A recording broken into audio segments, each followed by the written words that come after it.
আপনারা জানেন বৌদ্ধ ধর্মের প্রবক্তা যিনি, ওনার নাম হলো গৌতম বুদ্ধ। এই গৌতম বুদ্ধ যখন অন্তিম মুহূর্তে চলে গেল, মৃত্যুর মুখোমুখি দাঁড়িয়ে গেল, ঠিক এমন সময় তার সবচেয়ে কাছের মানুষ, এক নাম্বার কম্পেনিয়ন্স, তার সবচেয়ে প্রিয়ভাজন ব্যক্তি, তার একনিষ্ঠ সাহাবী, নাম হলো তার আনন্দ। কি নাম? তাহলে আনন্দকে বলেছি, আনন্দ বললেন গৌতম বুদ্ধকে, শোনো শোনো শোনো, আপনি জগতের প্রথম এবং শেষ বুদ্ধ নাকি? বলছে আপনি জগতের প্রথম আর শেষ বুদ্ধ? গৌতম বুদ্ধ বলেছিলেন, না, আমি জগতের প্রথম এবং শেষ বুদ্ধ নই, আমার পরে আরো একজন মহামানবের আগমন ঘটবে, যিনি অত্যাচার অনাচার জুলুম নির্যাতনের বিরুদ্ধে রুখে দাঁড়াবে। আল্লাহু আকবার বলে। যিনি অত্যাচার অনাচার জুলুম নির্যাতনের বিরুদ্ধে রুখে দাঁড়িয়ে অশান্ত পৃথিবীকে শান্ত করবে। এইবার গৌতম বুদ্ধ বললেন, আরে তাহলে আমরা তাকে কিভাবে চিনব? আনন্দ বললেন, আমরা তাকে কিভাবে চিনব? এই কথা যখনই বললেন, বলার সাথে সাথে গৌতম বুদ্ধ বললেন, he will be known as Maitreya, তার নাম হবে মাত্রে।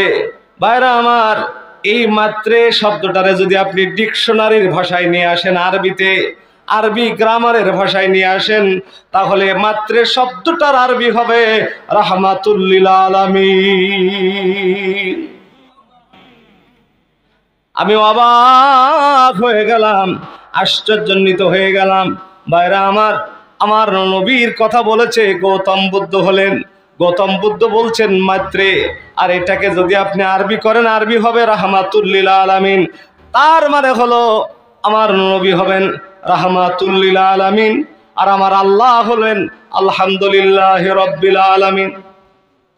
সুবহানাল্লাহ বলবেন কি বলবেন?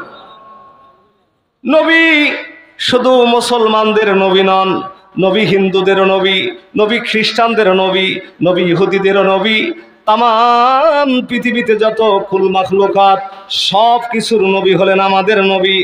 আল্লাহর নবী যেমন রাহমাতুল লিল আলামিন, গোটা বিশ্ববাসীর জন্য তিনি যেমন নবী, ঠিক তদরূপ আল্লাহ হলেন আলহামদুলিল্লাহ রাব্বিল আলামিন। আমার আল্লাহ আলহামদুলিল্লাহ রাব্বিল আলামিন হবেন, আর আমার নবী রাহমাতুল লিল আলামিন হবেন না, সেটা হতে পারে না। সেটা কি হতে পারে? আরো জোরে বলেন। সম্মানিত ভাইরা আমার, এবার কোরআনের আরেকটা আয়াত আপনাদের সামনে তুলে ধরতে চাই। আল্লাহ বলেন, লাকাদ কানা লাকুম ফি রাসূলিল্লাহি উসওয়াতুন হাসানাহ। তাম পৃথিবীর সমস্ত ধর্মগ্রন্থ, তাম পৃথিবীর সমস্ত ধর্মযাজক যারা, তারা আমার নবীর প্রশংসা জ্ঞাপন করেছে আনালক কায়দায়, কিন্তু আমার আল্লাহ আজিম শব্দ ব্যবহার করে তাম পৃথিবীর সমস্ত মানুষকে জানিয়ে দিয়েছেন, আমার আল্লাহ আমার নবীর প্রশংসা জ্ঞাপন করেছেন স্মার্ট কায়দায়। বলতে পারেন আবার কেমন কথা? এখন তো আর ডিজিটাল বাংলাদেশ নেই, এখন স্মার্ট বাংলাদেশ। কথা বলেন না কেন?